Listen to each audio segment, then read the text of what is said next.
Sabe, quando a gente pensa no nosso trabalho, muitas vezes parece só uma rotina, né? Aquela obrigação de todo dia. Mas e se pudesse ser algo a mais? A gente vai mergulhar hoje na história do chamado de Levi para tentar descobrir como a nossa vida profissional pode se transformar numa verdadeira vocação. E essa é a pergunta que fica, não é? O nosso dia a dia profissional é só sobre bater ponto, cumprir tarefas, ou será que existe ali um potencial para algo muito maior? Essa busca por um propósito é algo que todo mundo sente, e ela se aplica com certeza à nossa carreira. Para a gente entender isso melhor, vamos voltar no tempo.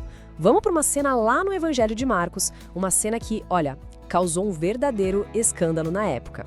Vamos reparar bem nessa cena. Jesus não está ensinando num lugar fechado, num templo. Ele está ali na beira do mar, ao ar livre, onde a vida acontece, acessível para todo mundo.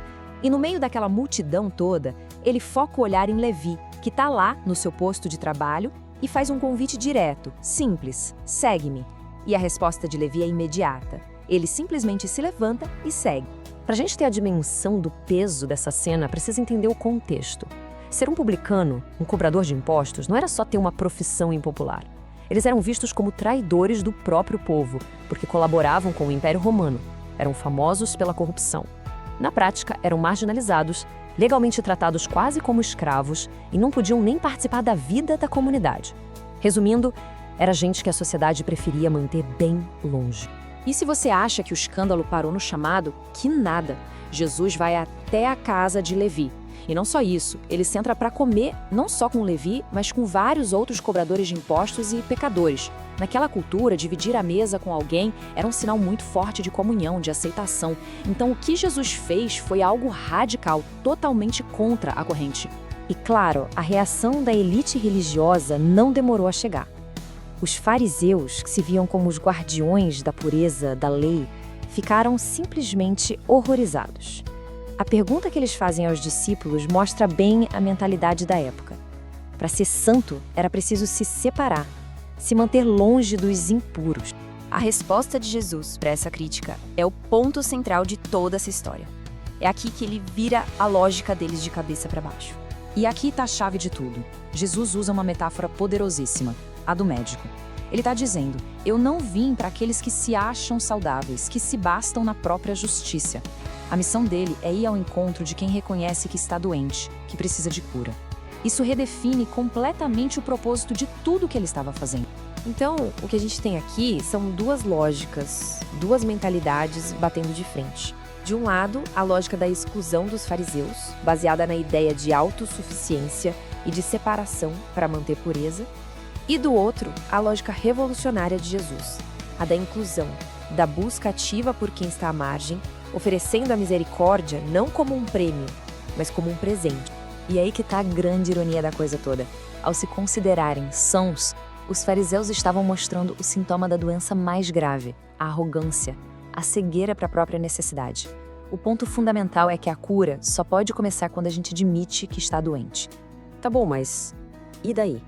O que essa história de 2000 anos atrás tem a ver com a nossa vida profissional hoje, com a nossa rotina? A resposta está em transformar o nosso ambiente de trabalho num lugar com propósito. Olha, São José Maria Escrivá resumiu essa ideia de um jeito genial. O trabalho deixa de ser um peso quando a nossa motivação muda. Deixa de ser só sobre o ganho pessoal e passa a ser sobre amor, sobre serviço. Cada tarefa, por menor que seja, se transforma. Não se trata de trabalhar mais, mas de trabalhar com uma intenção totalmente diferente. Isso não é algo abstrato, não. É super prático. Primeiro, a intenção. Transformar o trabalho em oração, oferecendo cada pequena ação. Segundo, a excelência. O verdadeiro heroísmo não está em feitos grandiosos, mas em fazer bem o trabalho comum, em terminar bem cada tarefa. E terceiro, o serviço. Ajudar um colega de forma discreta, natural, tornando o ambiente de trabalho mais humano. Mas essa vocação não para por aí.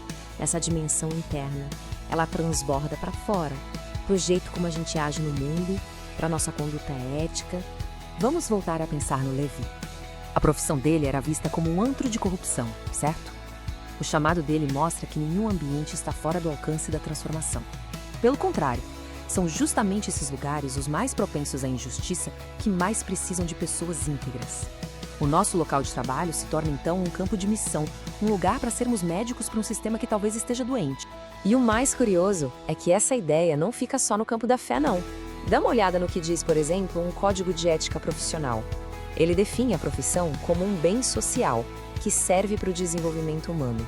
É exatamente aqui que a ética profissional e a vocação espiritual se encontram, no serviço ao bem comum.